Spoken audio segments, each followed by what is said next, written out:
I'm Allison Whalen, and you're listening to The False Trade-Off, a podcast for working parents, HR leaders, and anyone who is committed to proving that working parents can be successful at work and at home, and that it's not an either-or trade-off. Each week, we'll dive into some of the most challenging, complex, and sometimes controversial topics related to parental leave and navigating life as a working parent. Because in order to break the false trade-off, we need to address these topics head-on.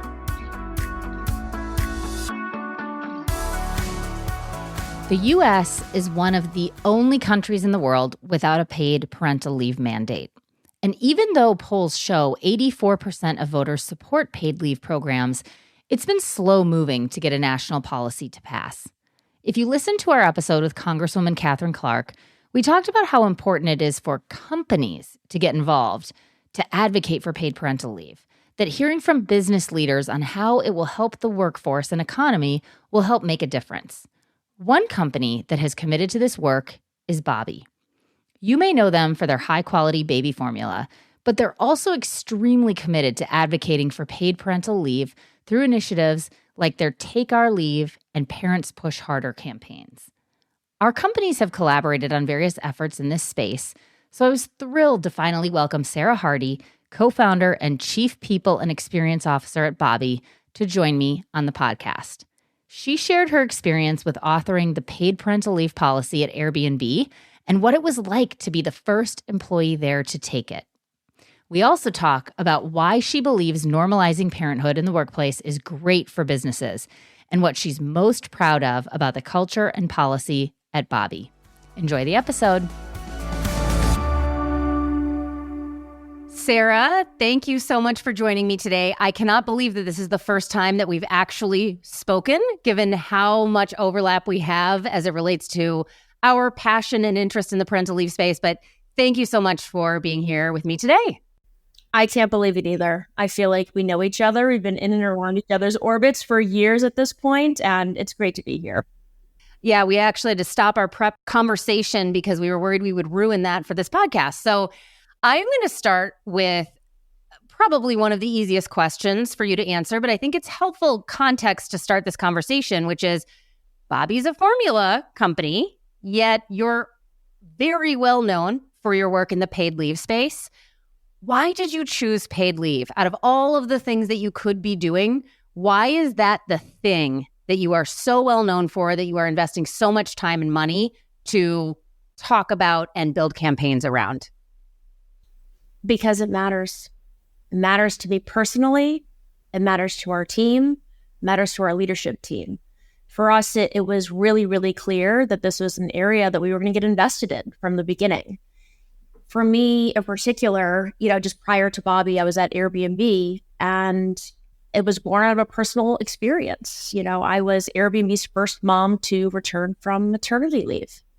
And when I was expecting, I know, it's wild. But when I was expecting my first child, I remember, digging through the Google Drive, being like, okay, where's the parental leave program? There wasn't one. And in that moment, I was 3-4 months at the time. I was like, okay, here we go. And I ended up reaching out to a bunch of friends of friends, networking, and I pulled together a benchmarking study to figure out what other companies were doing at the time. And I packaged it all up and I handed it off to our executive team. And much to their credit, they turned it around really quickly. So I was the number one benefactor of all of that hard work to put a program in place. I enjoyed every single minute of my 16 weeks of paid leave. But what I was not prepared for was the return to work. So fast forward to Bobbie, I just knew from the beginning, for me, for my co-founder, for our early employees, and for all the employees you're about to hire after that this was going to be central to how we thought about designing support structures for the Bobbie team. When I was preparing and doing my research before this interview, I saw the video that you had with the Take Our Leave campaign, and it was fascinating, and I'm probably going to mess up the stat here, but I think you had said 60% of your employees had a child or welcomed a child within your employee set, which is extraordinarily high. Am I messing up those numbers? It was a really powerful statement. Can you share more about like the Take Our Leave and given, what was that like to have so many people going on leave while at Bobbie? Yeah. Bobbie's known, of course, for who we are, but we are also very well known for our advocacy work, just to put it out there. So even long before we had launched our first product, we were already out there doing advocacy work, taking a stand, supporting parents. When it came to, we launched Bobbie in the middle of the pandemic, right? And we had a team of predominantly moms. Many of those people had babies during the pandemic. It was abundantly clear that if we could do one thing to better support this team, it was going to be to reinvent what support structures would look like, starting with our leave program. And that's what we did. We overhauled the entire program. It was grueling. I mean, really to understand when we are building and launching a new brand and growing a team, and if anybody's worked in the startup, you know that every minute of every day matters. And we also knew, given the dynamics of our team and what we stood for as a brand and with our mission, that we were going to do this right and we were going to do it totally differently. As an early young company that was very small. And so we did just that. I'm happy to talk more about the mechanics of what that first program was, but very true to Bobbie form and true to our DNA. We were like, this is not enough. We've just done all of this work. We have a program that we're so proud of for our own team. Why not take it external? And so we created a dedicated landing page and a campaign called Take Our Leave.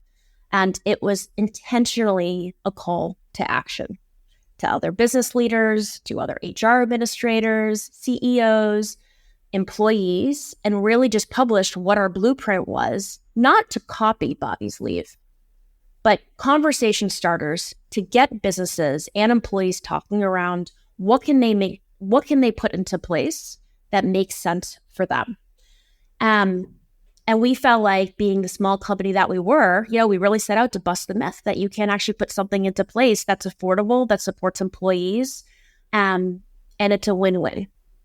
Let's talk about what's in your leave and what that program looked like. You kind of alluded to the fact that it has changed over time and you've iterated on it. What was in the beginning? What are some of the key components to your leave? And I would say even your broader support structure for parental leave. Yeah. When it comes to talking about leave, naturally, it's centered on, well, how many weeks of paid leave do you have? I don't want to say that's not important. It's incredibly important. One of the most important things is understanding how many weeks are birthing and non-birthing parents allowed to take off and get paid. Having a baby is not cheap. We all know that, right? So of course that was going to be central to the conversation. The thing that we did that was unique, though, was we took a step back and said, you know what? Starting a family, expanding a family is really a 2-year journey. Why aren't we talking about the 2-year journey unto itself? Everything from family planning to expecting to planning to actually transition out. What does that look and feel like? How many weeks of paid leave is your company able to offer you? Do you get any extended unpaid leave that, if that's right for you, and if you're able to make that work, you can do it? And what is your transition back to the workplace? The second we took that lens, it became a totally different creative exercise for us. And so, when you look at Take Our Leave and our original policy that we put together, it really was that. It was focused on the end-to-end experience and not just the employee that was going out on leave, but what is the support system around that employee to make sure that they're successful and also making sure the business can still deliver on its priorities. So the original leave is that, you were assigned somebody on the people team. Your manager was front and center and really, really brought along on how to support the employee going out on leave, making sure we have really clear transition docs into place. We understand how the work's going to happen. We have a lot of high-performing team members. They also want to make sure that someone's going to carry forward their work, right, when they're gone, and giving them that peace of mind. We offer 16 weeks of paid leave, but the thing that we did was so unique was we realized we were very uncomfortable forcing people to come back to work right after that 4 months of paid leave. Every single mom was different. I have 2 kids. One leave, I couldn't wait to go back. The other one, I was dragging my feet. I just wasn't ready. Same. And for us, we were just like, okay, so what else can we do? So we offered employees the opportunity to extend up to an additional 8 months of unpaid off and to give them 1 full year of protected leave. Their seat is protected at Bobbie, but they're able to come back on their own terms when they're ready. And I'm happy to talk more about what that means for the business. I would love to talk more about that because I struggle with that as a business owner, as the CEO of a small company myself. And of course, my entire business is about parental leave. And so I want to be the most supportive in that experience as I possibly can. And that is the part that I have found to be the most difficult and that I hear from other small businesses and large businesses is that fortunately for us, it's less of a financial, we offer 16 weeks of paid leave, which most small companies say they can't afford and struggle with, which we can talk about separately. Can you not afford it? But actually, oftentimes the challenge is not necessarily just the pay, it is the time away. And it's, how do we support someone going out for an entire year? What happens to their work? Who do we bring in to cover for that? So what I found the most fascinating about your policy is actually that unpaid portion, because it is very compelling and it makes a lot of sense from the employee's personal perspective and their ability to choose that. But I'm so curious how you manage that from the business perspective. Yeah, it is a great question. Culturally, what I'll say is it's normalized and clear that our employees should feel safe as parents and as parents of young children, building a family, all of that. One of the biggest unlocks for us is outside of the leave program itself is the culture. We hear oftentimes much earlier than other businesses. That allows us to really think about how to plan for what that leave looks like. Open, honest conversations. How long do you want to take? How can we support your journey? And really thinking about, okay, now what does the business need to be able to thrive in that situation? That's a really, really big deal as a business leader, because then suddenly I'm like, okay, I'm planning for seven months, let's call it. 4 months are paid. Let's pretend the employee is in California. I know California state's going to offset part of that wage. Not every state is like this. We're in 28 different states as a team. So I can see the variability from state to state. But, it really is important for us to understand financially, how do we keep the business running, right? So if you have an employee in California, understanding that some of the state is replacing some of that wage is a big deal, because it also offsets if you have contractor costs. You need to onboard a vendor. You need to bring a consultant in to hold down the fort. Do you have somebody part-time who stretches to full-time to cover, what some of that leave looks like? The unpaid portion as well is just that. So technically it's freeing up funds to think about how can you keep your machine humming while protecting and preserving the space for that employee to return on their own terms. It requires intentionality and thought and wanting to do the right thing for your employee, and also making sure that you're not dropping the ball on giving your managers what they need to be successful. So I want to acknowledge that it's not a simple waving of the wand, and here's the perfect formula. It really does require planning. So I would go back to, again, what I started with, which is the culture itself unlocks a lot of this. It unlocks the conversation, the openness, and trying to plan collectively to make sure that your business can thrive and succeed during that period of time. Does anyone ever change their mind? They say, I'm going to go for a year. Then they go on leave and they realize, I made a mistake. I actually want to return. Or does that not happen? Oh, gosh, this is time to share that happened to me. I'm just curious because I totally get what you're saying about planning. I'm just now going to, what happens when that plan doesn't work? And if people realize in either direction, maybe they say, I only want the 4 months, and then they go out and realize they want longer, or the opposite. Of course it does. And you can think about, you never really know what your birthing experience is going to be. To look like to welcome a baby into this world, and how fast or slowly you get settled on the home front.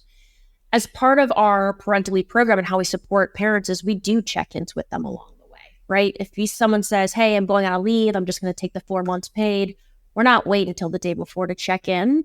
We're checking in a variety of ways, and hopefully they feel the support and love from the team, but also checking in to see how things are going. Again, with an eye towards the future and understanding, just making sure we're minimizing the number of surprises. for the business. Most people stick in and around with what they think. Okay.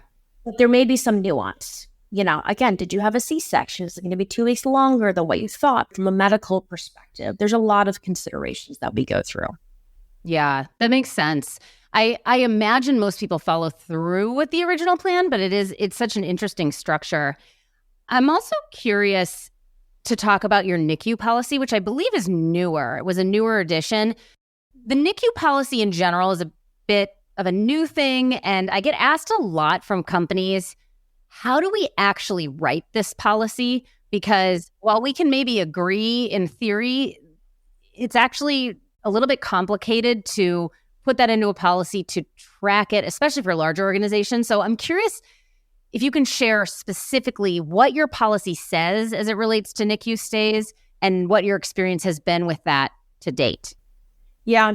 So we launched Take Our Leave very publicly, patted ourselves on the back, and then very quickly exposed a huge gap in our policy, which was we had nothing in there that actually spoke to the experience of having a baby in the NICU.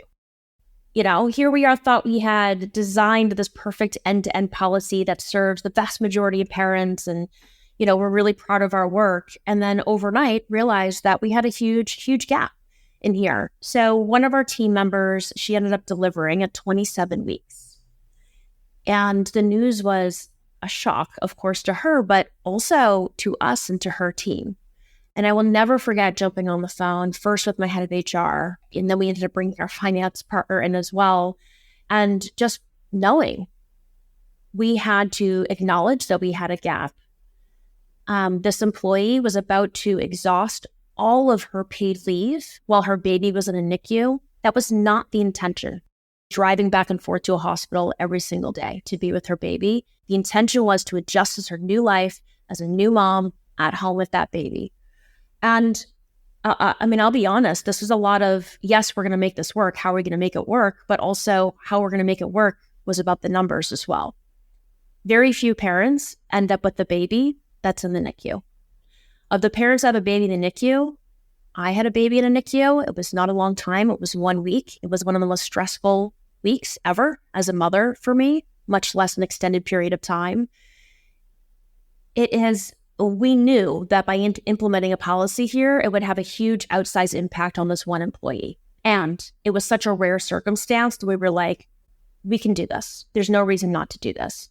So the way that our NICU leave policy works is for every 1 week your baby is in the NICU, we credit you 1 additional week of paid leave up to 16 weeks. And I know what people are thinking. My business can never afford that. Rarely would a parent find themselves with a baby in the NICU for that long. And ask yourself, if this employee is worth retaining and saving as a valued member of your team, do you want to force them back into the workforce? Do you want them coming to work every day when their baby's in the NICU alone? Really, it starts to break down very quickly. So I am really, really proud of what we put into place in less than 24 hours. It made a huge impact on this employee who is such an incredible teammate to all of us today. I can't imagine us, without her. And we were there for her at that time. And it has paid itself back. The way that she shows up every day for our business speaks for itself. I think it's so, first of all, congratulations on doing that. I think that the way that you've implemented that is also very smart and fair and makes sense from a human level. And I love what you said about people saying, or companies saying they can't afford some of these things. I hear that all the time. We actually have a proposal that we open sourced to allow folks to fill it out and ask company leadership for additional paid leave. And oftentimes the pushback is, we're not Google. And that's kind of like the common refrain, right? Like, well, we're not Google. And so we can't do these things because Google is known as having a lot of money and being able to do all of these like very generous benefit policies and whatnot. And what I spent a lot of time trying to educate people on is it's not just Google. There are so many small companies that are also able to do this. And I agree with you. It's not just like they're able to, it is the smart decision. And I would even argue as a much smaller business than Bobbie, it becomes even more important to show up in these moments. We work so closely with each other, and each person carries so much weight for the company that we want to be able to retain them. And how do you retain someone if you're not giving them paid leave and they go out and have a child end up in the NICU? I mean, it's just, it's fascinating to see that pushback of we can't afford it. And yet, of course, I understand that it's expensive and whatnot. Have you seen any creative ways that, like, if you were to talk to a small business owner and say, and by small business, I'm saying, you know, they have under 1,000 employees, so not even super small, what would your argument be or how do you prove to them that this is a good investment? There's three things that I'm constantly thinking about when we make any investment to support employees, even outside of course, like parental leave. What's the health of my recruiting pipeline? How are we talking about what we do for employees internally, externally, right? So recruitment is a big thing. Are we able to recruit top talent for the positions that we have open? The second thing is retention. Once we get these amazing people in the door, how are we doing in terms of retention of our top talent? And lastly, what is engagement looking like? These are core metrics that any HR leader is looking at all the time. Too often, when we're talking about things like paid leave, we are so myopically focused on, well, how much is going to cost me? How many dollars does X number of weeks of paid leave cost me? And we do need to take a step back and ask ourselves, yes, that is a very important thing to answer. But when you offer these programs, don't make it a tree falling in the forest and there's no one there to hear it. Talk about it. Talk about it in terms of your recruitment. How does it show up in your employer brand? How are you out there on LinkedIn talking about how you support employees? What we have seen, and this is, one very specific stat that we had tracked, was when we posted the Take Our Leave campaign, our recruiting pipeline jumped 50% inbound applications overnight, and it didn't fizzle out. It put Bobbie on the map. And not only did we see a huge increase in inbounds, we saw a huge increase in the quality of candidates who are applying to work at Bobbie. And get this, they weren't all parents. What candidates were seeing was, oh my gosh, Bobbie cares about its employees. It cares about thinking about how to design programs that supports them. So I just want to bust that as well, which is when you do things that support parents, it's not just about supporting individual parents in your organization. It's about the halo effect that it also has over the rest of your team and your external employer brand as well. That's a perfect transition to what was going to be my next question, which is parental leave, great, awesome, you're known for that. But in reading up on your why and what really motivates you, I get the clear sense that it's not just parental leave, it's how do we create a really positive work environment for all employees, but especially parents. What are the things outside of parental leave that you focused on to make working at Bobbie a really good experience for everyone, but especially for parents? The number one thing you can do is normalizing being a parent in the workplace. And for us, and it started, of course, look, I was mom of 2 young kids. So it also had to work for me very selfishly at the beginning. It was such a fun exercise to work on because I had experienced for 15 years prior to Bobbie, all of the breakdowns that I'd seen in the workplace, and then becoming a mom, a few years before Bobbie. So I'd seen a lot of the gaps and a lot of the holes. The number one thing you could do is normalize what this means in the workplace.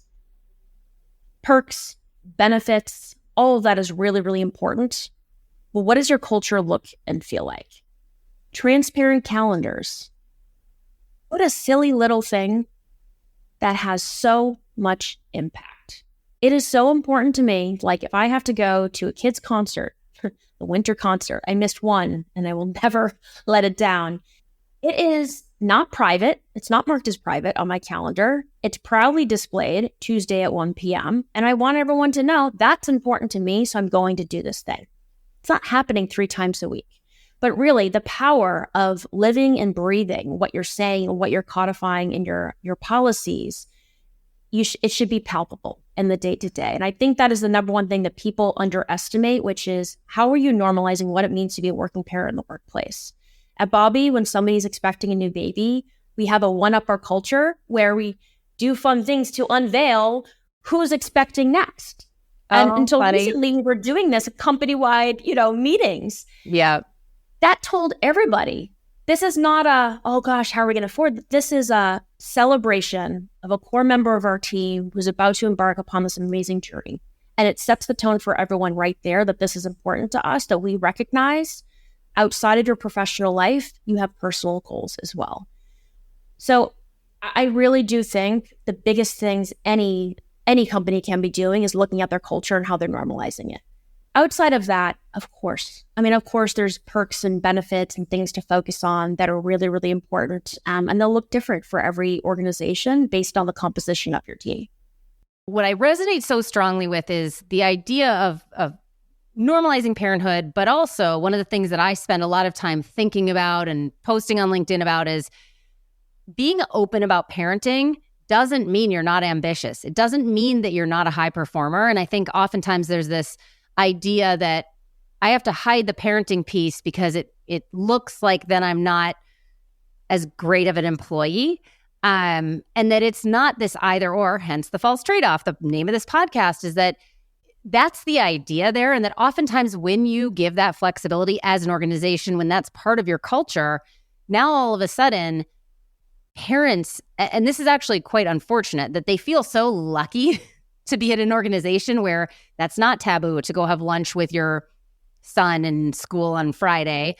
And they feel even more loyal, motivated, happy, and do better work. And so I think as you're saying that, I'm like, I totally love what you're saying. And I think it's really important that people who are listening to this, who don't have those cultures at their organization, understand that it's still very high performance. We are all still very ambitious, even though we are going and taking this time to be with our family. And I would even say it's probably making us more ambitious and more excited about the time that we spend working on work. I love that you have just raised this. That is the narrative oftentimes. Distraction on the home front. Right. I will tell you, 2/3 of our team are parents, right? And especially becoming a new parent and welcoming a new baby, there are so many sad stats out there about the number of women that drop out of the workforce year one after having a baby within the first 5 years. Every time we are able to successfully transition somebody back into the workforce, back into Bobbie after having a baby, it is a win in my mind. And it's hard not to get them back into the workforce, but to make sure that every day they feel the impact that they're having on the organization. Because I know anybody, regardless of your financial situation, oftentimes is doing the calculation of, is it worth it to be away this many hours of the day? There is a huge amount of pressure to make sure that that person feels productive, that they have impact, that they're contributing in a way that I find sometimes doesn't exist. For other people that are not in that same situation, you're absolutely right. It's the opposite. And I love the pressure that our working parents put on the rest of the org, which is this meeting worth my time? Where is the agenda? I want to make sure every minute of my day is used well because I've made a big sacrifice to be here. I even joke, we've had a lot of people start at Parentally pregnant. And they oftentimes, even though this is literally what we do, we could not be more supportive, they still are always scared to tell us that they are pregnant when they start the job, which I understand that feeling. But I joke that to me, what I have seen is that when people start working here pregnant, or when they get pregnant or their partner gets pregnant while they're working here, it changes their mindset in a really good way for the business because it creates this sense of urgency and efficiency that you just can't fake. And so that's another narrative of people think, oh, when you're pregnant, you're just sort of you don't care. No, I've seen the opposite, which in a really good way, which is I have a limited amount of time to achieve these goals. Suddenly at a startup where everything feels very ambiguous and, it forces this, it forces us to be more structured and thoughtful and document things and create processes that actually helps us grow faster and be better as an organization. And so I think it's very similar to parenthood in general. And I would end this sort of outburst by saying, I don't think that that's just related to parenthood. I hope that everybody is able to channel that because they are prioritizing their private life as well. Exactly. Absolutely. And, you know, we personally have, of course, 2/3 are parents, 1/3 aren't. We see that, and we see that harmony in the organization as well. And it's good. You know, it's a healthy tension as well to ask those questions. Now, I wholeheartedly agree. And that is what we see day in and day out is, you know, having a healthy dose of working parents in your organization actually levels up the thinking around productivity and efficiency. We're running out of time, but I have 2 questions I want to make sure I get in. Parents push harder. Tell me about that. Oh my gosh. Okay. So we love a good campaign. And we love a good advocacy campaign. This is actually a pretty incredible story. So Naomi, her team reached out to us organically. We were thrilled and shocked. It's amazing. And it was one of those moments where, and she, you know, appreciated what Bobbie stood for and who we were in addition to our products. And we ended up kicking off, you know, this relationship, and it became clear to us that Naomi's return to work, back to the quote unquote court, would be incredible to document. And normalizing that when a parent has a baby, going back to work is the same whether you're one of the world's most famous tennis pros or if you're going back to a regular office job and, you know, whatnot. So we thought it was a great opportunity to really share her journey back to work and to take a stand to drive more eyeballs, to drive attention towards getting federal paid leave passed as part of this opportunity. So at the top of 2024, we launched a campaign called Parents Push Harder. And it did just that. It talked about her journey to becoming a mom and going back to the court and what that looked like and the trade-off decisions that you have to make. And what we did was, in launching the campaign, we also decided, hey, you know what? How are we going to activate all the eyeballs that we have on this particular moment? And so we chose the Family Act to drive people to. The Family Act would guarantee a minimum of $580 per family, welcoming that child to be able to use for whatever it might be in that first, you know, period of time. And so we said, you know what? We're actually going to do some grants and offer $580 and have people write in to talk about how would they use the $580. Originally, we thought we would do 50 total grants for this. You're not going to believe this, Allison. We got 11,000 applications. I totally believe that. It's 1,000. Yeah. And I just remember that moment being like, this cause is worth it. 11,000 applications to make a case why $580 mattered to that family. I honestly, I feel emotional just thinking about it because it just talks about the power that some of this legislation really could have in American families. And so we did what we do. We looked at each other, we said, oh my gosh, this is totally unexpected. We didn't think we would get this amount of inbound interest. And so today we've actually onboarded 38 other partners that have helped us fund 200 of these grants, up from the original 50. So if you're a business leader out there and you want to get on board, parentspushharder.com, please go. We have started a coalition and we're binding together these businesses that have come together in this moment for the long haul, to continue to figure out what are the ways that we can collaborate and to make our voices heard from the private sector, that it is really, really important to the health of our business and the wellness of our employees to get something like federal paid leave passed. This is amazing. I absolutely love it. My last question for you, because we're over time and I promised you I would stay below 30 minutes. You've done a lot of things that you should feel proud of. What are you most proud of having accomplished at Bobbie? I would say it's the impact that we've had on the community. And when I say impact, I don't define that narrowly as just people who subscribed, and received Bobbie formula on a monthly basis. the way that I think about the impact that we've had is starting a conversation that literally never existed before we showed up. People are not there asking parents about their feeding journeys. How are you doing? Those first vulnerable days. We take for granted today the conversation that we're now seeing in social for the very first time. That didn't exist 3 years ago. And I look at the impact that we've had on one of the hardest times in life, especially as a parent in that first year, and starting really, really hard conversations and not shying away for how charged they can be, how stigmatized some of these conversations can be, how challenging it is for parents to rise up and support each other when they feel very strongly about something. And we have leaned way in as a brand. So I'm really proud of the risks that we've taken, the hard conversations that we've started, and our commitment to continue to evolving and continuing to lean in and to be bold the way that we want to. It truly has made a change on hundreds of thousands of families in just our short, brief period of time on the market in the last few years, and really believe this is just the start.